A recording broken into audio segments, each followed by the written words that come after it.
नमस्कार, ये आकाशवाणी शिमला है। अब आप प्रभा शर्मा से प्रादेशिक समाचार सुनिए। आज के मुख्य समाचार। मुख्यमंत्री जयराम ठाकुर ने केंद्र सरकार के दूसरे कार्यकाल के पहले वर्ष को बताया प्रभावशाली व चुनौतीपूर्ण। मुख्यमंत्री ने कहा 20 लाख करोड़ रुपए का आर्थिक पैकेज भारत की आर्थिकी को सहारा देने में बनेगा मददगार। राज्य में जनसभाओं में 1 लीटर से कम क्षमता वाली प्लास्टिक की पानी की बोतलों पर लगाया जाएगा प्रतिबंध। और प्रदेश कांग्रेस ने कोरोना से निपटने के लिए उचित कदम न उठाने का राज्य सरकार पर लगाया आरोप। अब समाचार विस्तार से। मुख्यमंत्री जयराम ठाकुर ने कहा है कि प्रधानमंत्री नरेंद्र मोदी के नेतृत्व में केंद्र सरकार के दूसरे कार्यकाल का पहला वर्ष प्रभावशाली और चुनौतीपूर्ण रहा है। शिमला में आज एक संवाददाता सम्मेलन में उन्होंने कहा कि इस अवधि में केंद्र सरकार ने दशकों से लंबित मुद्दों के समाधान को प्राथमिकता दी है। इनमें अनुच्छेद 370 और 35 ए, 3 तलाक समाप्त करने सहित नागरिकता संशोधन अधिनियम जैसे ऐतिहासिक निर्णय लिए गए। और ब्यौरे के साथ हमारे विशेष संवाददाता। प्रधानमंत्री नरेंद्र मोदी के नेतृत्व में केंद्र सरकार के दूसरे कार्यकाल के पहले वर्ष को मुख्यमंत्री जयराम ठाकुर ने चुनौतियों भरा लेकिन उपलब्धिपूर्ण करार दिया है। उन्होंने कहा कि कोरोना संकट के बीच केंद्र सरकार ने देश के विभिन्न राज्यों सहित विदेशों से भी लोगों को सफलतापूर्वक उनके घर पहुंचाने का कार्य किया है। बहुत बड़ी तादाद में लोग जो है विदेशों में फंसे हुए थे। दुनिया के 30 देशों में लगभग 72,500 से ज्यादा लोग जो फंसे थे। तो अभियान चलाया वंदे भारत और समुद्र सेतु। इस अभियान के अंतर्गत भारत के नागरिकों को भारत में लाने का काम शुरू किया। इसी तरह से जितने भी ऐसे मजदूर हैं, गरीब लोग हैं, ऐसे संकट के समय उनको अपने परिवार के बीच में पहुंचाने के लिए हमको मदद करनी चाहिए। और उसमें जो सहज संचार की और उस दृष्टि से 28 मई 2020 तक 3,840 श्रमिक स्पेशल ट्रेन के माध्यम से 52 लाख से अधिक प्रवासियों को, गरीब लोगों को उनके घर तक भेजने का काम किया।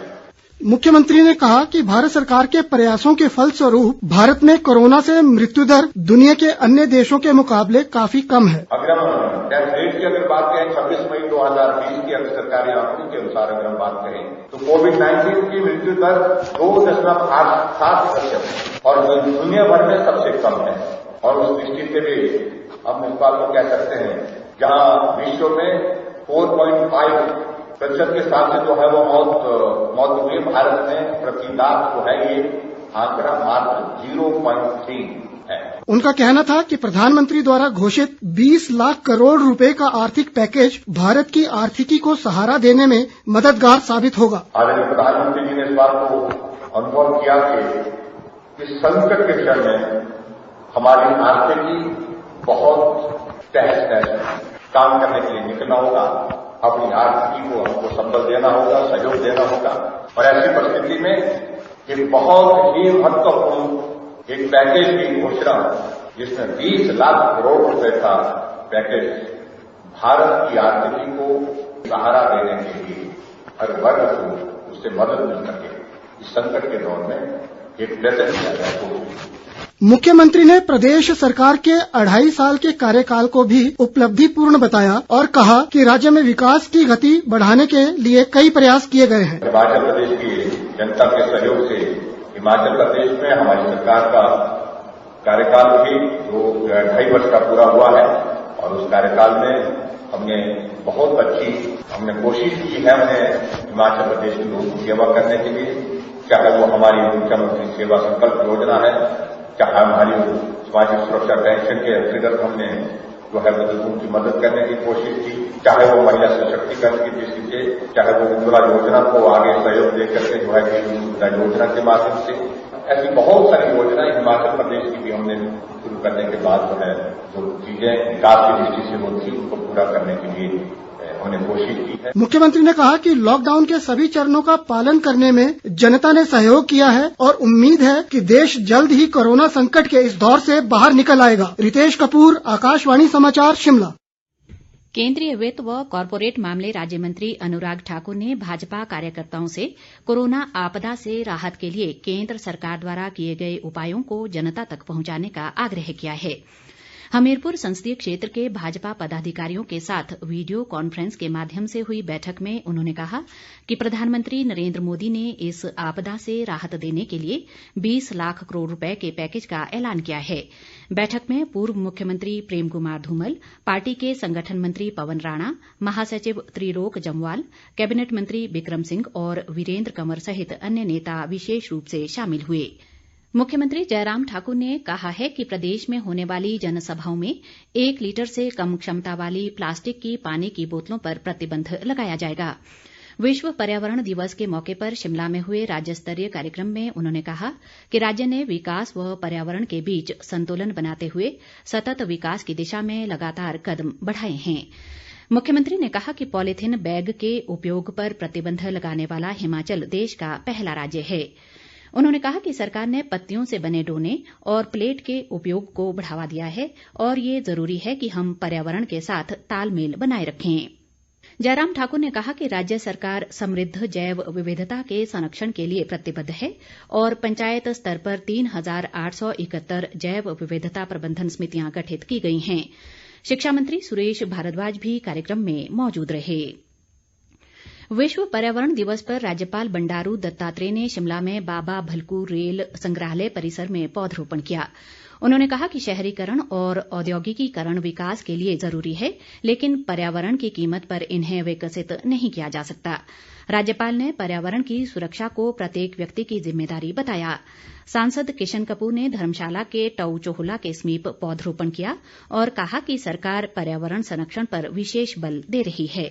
कुल्लू में नेहरू युवा केंद्र ने पर्यावरण संरक्षण पर प्रतिभागियों के लिए ऑनलाइन स्लोगन और चित्रकला प्रतियोगिताओं का आयोजन किया। प्रदेश कांग्रेस अध्यक्ष कुलदीप राठौर ने कहा है कि कोरोना महामारी से निपटने के लिए पार्टी ने कई कार्यक्रम चलाए हैं, जिसमें सभी पदाधिकारी व कार्यकर्ता बढ़ चढ़कर भाग ले रहे हैं। शिमला में आज एक पत्रकार वार्ता में उन्होंने राज्य सरकार पर कोरोना से निपटने के लिए उचित कदम न उठाने का आरोप भी लगाया। उन्होंने कहा कि सरकार कोरोना काल में लोगों द्वारा दिए गए अंशदान का कोई हिसाब नहीं दे रही है। किन्नौर होटल संघ ने कोरोना महामारी के दौरान हालात सामान्य न होने तक जिले में कारोबार शुरू न करने की घोषणा की है। संघ के प्रवक्ता शांता नेगी ने रिकांगपिओ में बताया कि महामारी के चलते जिले के अधिकांश गांवों में प्रवेश पूरी तरह बंद है, जिसके चलते पर्यटन व्यवसाय चलाना असंभव है। हमारे यहाँ किन्नौर में तो मैक्सिमम जो टूरिज्म है आउट ऑफ स्टेट ही है, तो अगर आप स्टेट बंद है, स्टेट के बाहर से अगर टूरिस्ट नहीं आ सकते तो किसी प्रकार का बिजनेस यहाँ नहीं हो सकता। और दूसरी बात, हमारे जो पर्यटक स्थल है वो मैक्सिमम गांवों से जुड़े हुए हैं और यहाँ पर हर गांव में बाहरी लोगों का आना बंद कर रखा है। तो गांव के लोगों के स्वास्थ्य को मद्देनजर रखते हुए किन्नौर होटल एसोसिएशन ने स्ट्रिक्टली ये डिसीजन लिया कि जब तक कोई अनुकूल परिस्थितियां नहीं बन जाती है हम होटल नहीं खोलेंगे। प्रदेश में कोरोना मामले बढ़कर 389 हो गए हैं। राज्य में 197 कोरोना पॉजिटिव विभिन्न अस्पतालों में उपचाराधीन हैं और 183 लोग उपचार के बाद ठीक हुए हैं। स्वास्थ्य विभाग के अनुसार आज 991 सैंपल जांच के लिए भेजे गए। इनमें से 4 की रिपोर्ट पॉजिटिव और 488 की नेगेटिव आई है। 499 लोगों की रिपोर्ट का अभी इंतजार है। शिमला सहित प्रदेश के अधिकांश भागों में आज दोपहर बाद से जोरदार वर्षा के साथ ओलावृष्टि हुई है। बीते 24 घंटों के दौरान गोहर में सर्वाधिक 48 मिलीमीटर वर्षा दर्ज की गई, जबकि बंजार में 42, बलद्वाड़ा में 28 और हमीरपुर व धर्मपुर में 21 मिलीमीटर वर्षा हुई है। ओलावृष्टि से जहां कई स्थानों पर फसलों को नुकसान पहुंचा है, वहीं तापमान में भी गिरावट आई है। मौसम विभाग ने कल 6 जून को निचले व मध्य पर्वतीय इलाकों में कुछ स्थानों पर गरज के साथ वर्षा व तेज हवाएं चलने की चेतावनी जारी की है। विभाग ने आगामी 2-3 दिनों के दौरान मौसम के इसी तरह बने रहने की संभावना जताई है। अंत में मुख्य समाचार एक बार फिर। मुख्यमंत्री जयराम ठाकुर ने केंद्र सरकार के दूसरे कार्यकाल के पहले वर्ष को बताया प्रभावशाली व चुनौतीपूर्ण। मुख्यमंत्री ने कहा 20 लाख करोड़ रुपए का आर्थिक पैकेज भारत की आर्थिकी को सहारा देने में बनेगा मददगार। राज्य में जनसभाओं में 1 लीटर से कम क्षमता वाली प्लास्टिक की पानी की बोतलों पर लगाया जाएगा प्रतिबंध।